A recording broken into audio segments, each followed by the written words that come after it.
مردار چاروں کا بریک اپ معشمارا وشد کنے کپتران بڑھ جائیں درکت لائن سرا سینئر صحافی تجزیہ کار عرفان سعید صاحب چکویٹھا موجود ہیں آئیے گوں گیشن کپتران کنے. السلام علیکم عرفان سعید صاحب. جی وعلیکم السلام. عرفان صاحب بہت شکریہ آپ نے ٹائم نکالا ہمارے پروگرام میں شریک ہیں. عرفان صاحب چونکہ بجٹ بلوچستان اسمبلی میں جو 25-26 کا بجٹ ہے وہ پیش کر دیا گیا تو بنیادی طور پر آپ نے اس بجٹ کو دیکھا بھی ہے, تو آپ کیا سمجھتے ہیں کہ اس بجٹ میں جو ان کو عوام دشمن قرار دیا جا رہا ہے یا جو سیاسی جماعتیں ہیں ان پہ تنقید کر رہے ہیں, کچھ تجزیہ کار ان پہ تبصرہ کریں, تو آپ کو کیا لگتا ہے کہ بجٹ میں کیا کمی اور کیا کوتاہیاں ہوئی جس سے جو ہیں لوگ ان پہ تنقید کر رہے ہیں؟ دیکھیں بلوچستان کا جو بجٹ ہے, موجودہ جو بلوچستان کے حالات ہے اس کے تناظر میں جو بجٹ جو پیش کیا گیا ہے وہ کوئی اتنا آئیڈیل تو نہیں ہے, لیکن حکومت نے کوشش کی ہے کہ اس کو متوازن بجٹ بنانے کی جو ان کے دعوے ہیں.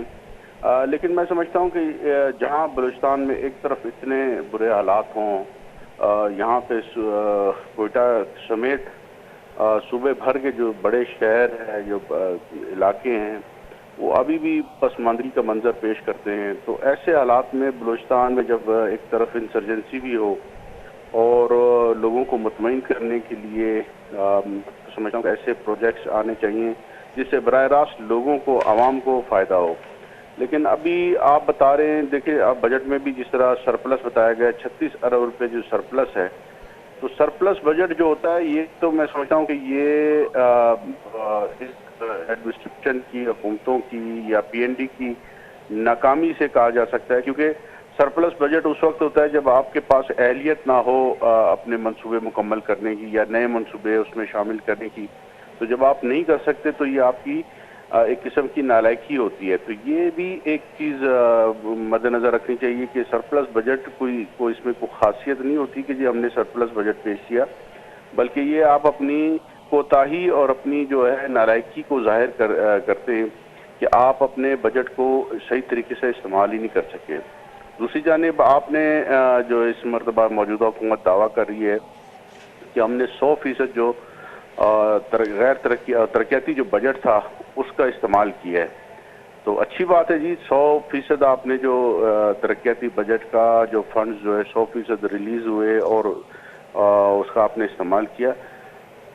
لیکن اس کا جو ہے وہ بظاہر جو 100% جو بجٹ استعمال ہوا وہ کہاں استعمال ہوا, اس پہ بھی بڑے اس وقت تجزیہ کار جو ہے وہ جو بجٹ کو سمجھنے والے لوگ ہیں وہ بھی اس پہ تبصرے کر رہے ہیں کہ 100% جو آپ نے اپنے جو اخراجات اور جو فنڈز تھے وہ جو ریلیز ہوئے اور وہ استعمال ہوئے وہ کہاں استعمال ہوئے.